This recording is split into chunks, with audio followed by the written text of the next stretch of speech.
The church bells were still ringing when the first gunshot shattered the stained glass window. Sophia froze at the altar, her hand halfway to Marcus's, the priest's words dying in his throat. For one suspended moment, everything was beautiful. The February sunlight streaming through rose-colored glass, her dress a cascade of ivory silk, Marcus's eyes bright with promises she'd believed in. Then the world exploded. Masked men poured through the church doors, automatic weapons raised. Screams erupted from the pews as guests dropped to the floor. Marcus shoved Sophia behind him, his face draining of color, and she realized with cold clarity that he'd been expecting this. Marcus, what? The bullet hit him center mass before she could finish. He crumpled against her, blood blooming across his white vest like a grotesque corsage. Sophia caught him, her wedding dress soaking red as she lowered him to the marble floor. I'm sorry, he choked out, gripping her hand. Sophia, I'm so sorry. Another gunshot. Marcus's grip went slack. Through the acrid smoke and chaos, Sophia looked up and saw him. The shooter who'd killed her fiancé stood 15 feet away, lowering his weapon. Even with the mask, she saw it, a distinctive scar cutting through his left eyebrow, jagged and pale. Their eyes met. He raised the gun toward her.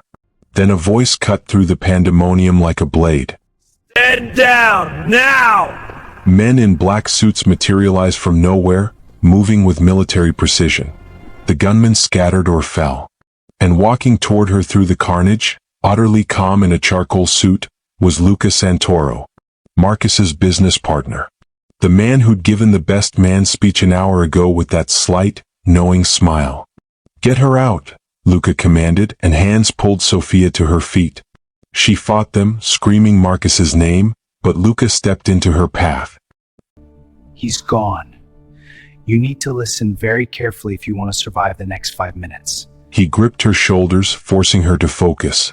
Around them, his men were securing the scene, checking bodies, speaking into earpieces. This wasn't a rescue. This was a military operation. Marcus was laundering money for the Giordano family, Luca said quietly. He skimmed $3 million. They just collected. Sophia's mind reeled. That's not, Marcus wouldn't. His debts transfer to his widow under syndicate law. Luca's jaw tightened. They'll come for you next. Tonight. I'm not his widow.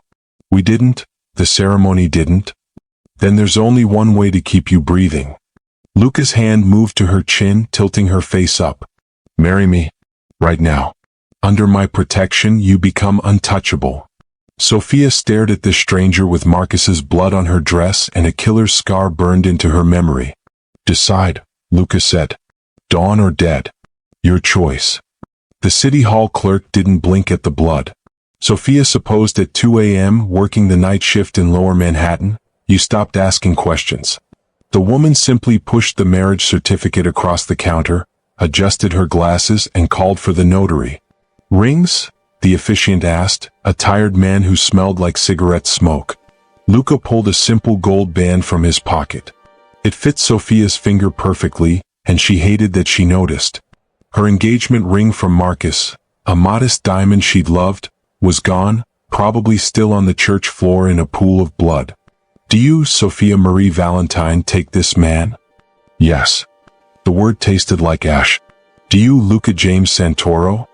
I do. No kiss. No celebration. Just a signature in black ink that chained her to a stranger while her fiancé's body grew cold in the morgue. Luca's penthouse occupied the top 3 floors of a building in Tribeca, all bulletproof glass and cold modern lines. He stationed guards at every entrance before leading her to a bedroom that probably cost more than her yearly salary. You'll be safe here, he said, shrugging off his jacket. There was blood on his collar too, Marcus's or someone else's, she couldn't tell. Safe. Sophia laughed bitterly, still wearing her ruined wedding dress. You forced me to marry you. I saved your life. Luca poured 2 glasses of whiskey, pushed one toward her. There's a difference. She didn't touch it. You said Marcus owed money. You didn't say why you care if I live or die. Luca was quiet for a long moment, studying her with those unreadable dark eyes. Finally he spoke. The man who killed Marcus, the one with the scar, is one of my 5 captains. I don't know which one. He set down his glass. You're the only person who saw his face. That makes you the most valuable witness in the city, and the biggest liability. Every family will want you dead before you talk. Sophia's blood went cold. So I'm bait. You're protected, he corrected. You have 7 days. I'll arrange meetings with each captain. You identify the killer, I handle the rest, and you walk away.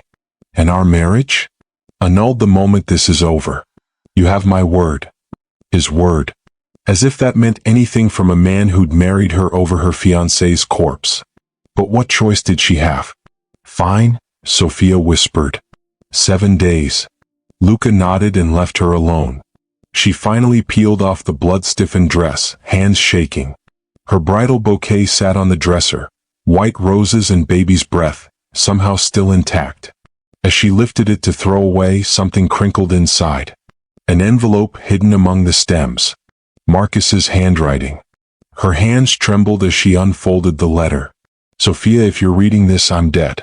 I'm sorry for everything, the lies, the danger I brought to your door. But please, above all else, don't trust Luca Santoro. He's not what he seems. The truth about him will destroy you. Run. Oh. Sophia looked toward the locked door, her new husband somewhere beyond it. What had she just married into? The gala was held in a mansion that looked like it belonged in a different century, all marble columns and crystal chandeliers, old money trying to pretend it wasn't built on blood. Sophia wore a red dress Luca had selected, designer silk that clung to her curves. A costume for the performance of her life. Smile, Luca murmured as they entered the ballroom, his hand possessive at the small of her back. You're madly in love with your new husband, remember? She forced her lips to curve, even as Marcus's warning echoed in her mind. Don't trust Luca. He's not what he seems. Mr. Santoro. A silver-haired man approached, all charm and veneers. And the blushing bride. My congratulations. Captain Russo, Luca said smoothly. Sophia, darling, Vincent runs our operations in Queens. Russo kissed her hand, his grip lingering a moment too long. His smile never reached his eyes, cold and calculating behind the charm. When he turned away, Sophia studied his face. No scar. Next came Captain Chin, younger than the others, with nervous energy that made him fidget with his cufflinks. He congratulated them quickly, sweat beading at his temples despite the cool air. Guilty conscience or social anxiety? No visible scar. Captain Torres was a mountain of a man with a wicked sense of humor and a scar cutting down his right cheek, jagged and pale. But the killer's scar had been through his eyebrow. Wrong side, wrong location. 2 more captains to meet. The killer was in this room. Dance with me, Luca said, and it wasn't a request. He pulled her onto the floor as a string quartet began something slow and intimate. His hand settled at her waist, drawing her closer than strictly necessary. This close, she could see the faint stubble along his jaw, smell his cologne, cedar and something darker. You're doing well, he said quietly. Very convincing. I'm a good actress. She kept her voice light, but her heart was hammering. Speaking of performances, what did Marcus mean in his letter? Luca's hand tightened imperceptibly at her waist. His dark eyes locked onto hers. I know you found it, he whispered, his lips dangerously close to her ear. The letter. Ask me what he meant, Sophia. Ask me who I really am. Her breath caught. What are you? The lights cut out. Darkness swallowed the ballroom. Someone screamed. In the chaos, Sophia felt Luca's body slam into hers, driving her sideways. They hit the floor hard, his weight covering her completely. Then the emergency lights flickered on. A knife protruded from the wall exactly where her head had been, still quivering from impact. 8 inches of steel buried to the hilt. Luca's security flooded the room, but guests were already stampeding toward exits. In the confusion, Sophia looked up at her husband. He was staring at the knife with an expression she'd never seen before. Fear. 7 days might not be enough, he said quietly. Someone just moved up the timeline. They didn't speak until they were back in the penthouse, doors locked, guards doubled. Luca poured himself a drink with hands that almost trembled. Sophia had never seen him anything less than perfectly controlled. The knife had rattled him. You need to know the truth, he said finally. All of it. Marcus's letter said not to trust you. Marcus was FBI. Luca downed the whiskey in one swallow. Deep undercover for 3 years. And I was his handler. The words hit like a physical blow. Sophia sank into a chair, the room tilting. No, that's not, he proposed to me. We were going to. He loved you, Luca cut in, his voice rough. That part was real. Too real. It compromised the operation, but I couldn't pull him out. We were too close to taking down the Valentine. The Valentine? A legendary assassin. Only kills on February 14th, Valentine's Day. 15 confirmed hits over a decade, all high profile, all unsolved.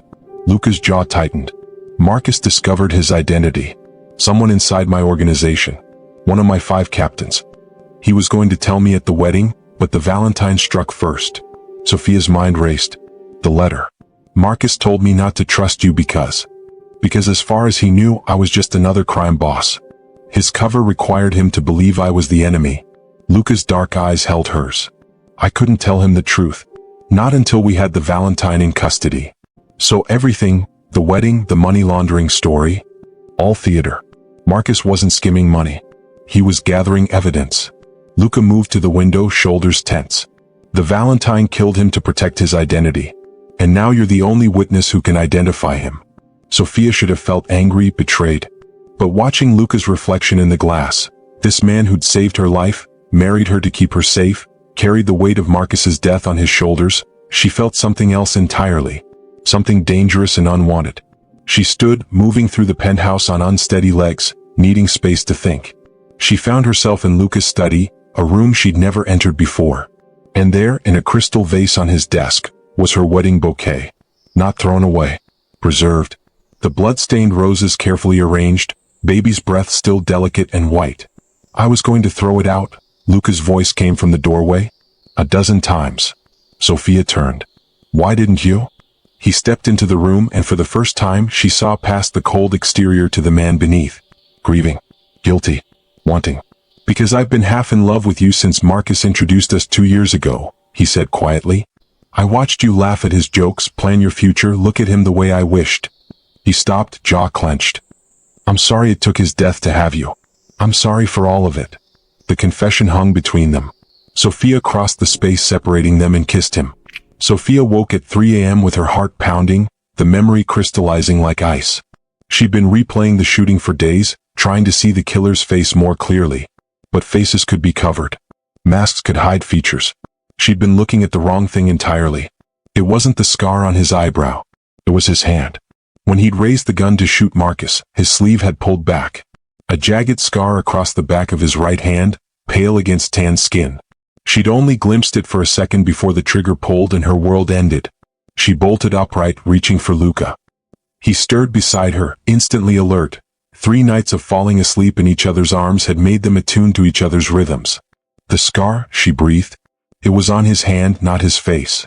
Luca sat up, mind already working. You're certain? Completely. She closed her eyes, seeing it again. Right hand. Back of the palm. Russo and chin, Luca said immediately. Torres's hands are clean. I'd notice. By dawn the trap was set. Luca leaked different false information to each captain. A witness hiding in separate locations. Russo got the warehouse district. Chin got the docks. They'd see who took the bait. The warehouse was empty except for Luca's hidden team. Sophia watched from a surveillance van as Russo arrived with 4 men, guns drawn, searching for a witness who didn't exist. He's just greedy, Luca said into his radio. Wanted to eliminate competition. Stand down but keep watching. The shot came from nowhere. The surveillance screen showed Luca in the warehouse office, and then he was stumbling, red blooming across his shoulder. Sophia screamed, but he was already moving, diving behind a desk. Sniper, someone shouted. East rooftop. Chin. It was Chin. Sophia was out of the van before anyone could stop her, running toward the warehouse. She heard shouting, more gunshots, Luca's men converging on the rooftop position. She found Luca on the floor, hand pressed to his shoulder, blood seeping between his fingers. You're supposed to be in the van, he gritted out. Shut up. Her hands shook as she applied pressure to the wound. Footsteps. Chin appeared in the doorway, rifle raised. His nervous energy was gone, replaced by cold precision. Behind him, Sophia could hear Luca's men closing in, but they'd be too late. The Valentine, Luca said through clenched teeth. 15 kills. I should have seen it. 16, Chin corrected, aiming at Sophia. Her fiancé talked too much. Sophia's hand found the gun at Luca's hip. She'd never fired a weapon in her life. Her fingers closed around the grip. Chen's finger tightened on the trigger. She pulled first. The recoil shocked through her arms. Chen dropped, the rifle clattering away. Blood spread across his chest as Luca's men flooded the room. Sophia stared at her shaking hands at the man she'd killed. "It's over," Luca whispered, pulling her close despite his wound. "You're safe now." Chen survived the surgery. Sophia wasn't sure how she felt about that as she sat in the FBI observation room, watching him through one-way glass. Luca stood beside her, his shoulder bandaged beneath his shirt, refusing painkillers despite the doctor's protests. "Captain David Chin," the interrogator said. "Also known as the Valentine. 15 confirmed kills over 10 years. 16, Chin corrected, his voice flat. No more nervous energy, no more pretense. Just a killer finally unmasked. Agent Marcus Reed makes 16. Why did you kill him?" Chin smiled coldly. "He figured out I wasn't just an assassin for hire. I was planning a coup. Valentine's Day, this year, I was going to take out Santoro and 3 other family heads simultaneously. Blame it on my signature. In the chaos, I'd take control." He leaned back. "Marcus discovered the real target list hidden in my operations. He had to die." Sophia's hand found Lucas. He squeezed back, silent. "And the girl?" the interrogator pressed. "Witness. She saw my hand when I killed Reed. I tried to finish it at the gala, but Santoro's protective instincts kicked in." Chen's eyes found the mirror as if he could see them watching. "Love makes you sloppy. I should have killed them both that first night." The interrogator signaled they had enough. FBI agents led Chen away to a cell that would hold him until trial. It was over. They drove back to the penthouse in silence. 7 days had passed since that blood-soaked wedding, since Luca had forced a ring onto her finger and promised safety in exchange for her freedom. 7 days that felt like a lifetime. Inside, Luca pulled an envelope from his desk drawer. The annulment papers, already prepared, requiring only her signature. "As promised," he said quietly, setting them on the table between them. "You're free to go." Sophia stared at the papers. A week ago, she would have signed without hesitation. She'd been planning a life with Marcus. Quiet, normal, safe. White picket fences and Sunday mornings and growing old together. This thing with Luca was the opposite of safe. It was intensity and danger and falling asleep in the arms of a man who'd married her over her fiancé's corpse. It should have been wrong. But her hands didn't reach for a pen. "What do you want?" she asked instead, meeting his dark eyes. Luca was quiet for a long moment. Then he stepped closer, his hand coming up to cup her face with unexpected gentleness. "I want you to stay," he said. "Not because you have to. Not because there's a threat or a bargain or a debt. I want you to stay because you want to. Because this," his thumb brushed her cheek. "Whatever this is between us, it's real. And I don't want to lose it." Sophia picked up the annulment papers. She tore them in half. "Then ask me properly," she whispered. "No guns. No threats. No 7-day deadlines. Just you and me." Luca smiled, a real smile, the first she'd ever seen from him. "Sophia Santoro," he said softly. "Will you stay married to me?" "Yes," she breathed. "I will." This time when he kissed her, it felt like a beginning. Valentine's Day arrived with unexpected sunshine, melting the last of February's snow. Sophia stood outside the same church where her life had shattered exactly 1 week ago. The stained glass window had been repaired, the blood scrubbed from marble floors. But she could still see it. Marcus falling, the gunfire, Luca walking through smoke like an avenging angel. So much had changed in 7 days. "You don't have to do this," Luca said beside her. He wore a simple black suit, no ostentatious display. "We're already married. This is just." "I need to," Sophia interrupted. She wore a tea-length dress in champagne silk, elegant and understated. Nothing like the fairy tale gown she'd worn before. "Last time I didn't have a choice. This time I do." They'd invited no one except Luca's inner circle, the captains who'd proven loyal, a handful of trusted friends. No crowds, no spectacle. Just witnesses to a promise made freely. The same priest who'd watched Marcus die now stood at the altar, his hands steady on the Bible. He'd agreed to do this ceremony despite everything, perhaps understanding that sometimes love grew in the strangest soil. Sophia walked down the aisle on her own. No father to give her away, he'd died when she was 12. No bridesmaids in matching dresses. Just her, choosing this path with open eyes. Luca waited at the altar, and when their eyes met, she saw everything. The guilt he carried over Marcus's death. The fierce protectiveness that made him marry a stranger to keep her safe. The unexpected tenderness he showed when he thought no one was watching. And underneath it all, love. Complicated and imperfect, born from tragedy, but undeniably real. Dearly beloved, the priest began, and this time no one interrupted. The ceremony was brief. No elaborate readings, no performances. Just the essential vows that bound two people together. Do you, Sophia Marie Valentine, take this man to be your lawfully wedded husband? The priest asked. She looked into Luca's dark eyes and saw her future. Not safe, she'd never be completely safe in his world. Not simple, loving a man like him would always be complicated. But real. Chosen. Hers. I do, she said clearly, and meant it with every fiber of her being. Do you, Luca James Santoro, take this woman to be your lawfully wedded wife? I do. His voice was rough with emotion she'd never heard from him before. Then by the power vested in me, I now pronounce you husband and wife. The priest smiled slightly. Again. You may kiss your bride. Luca's hands framed her face, gentle but possessive. The kiss was soft at first, then deepening into something that made her forget they had an audience. When they finally broke apart, she was breathless. Mrs. Santoro, he murmured against her lips. For real this time. They walked back down the aisle together, hand in hand.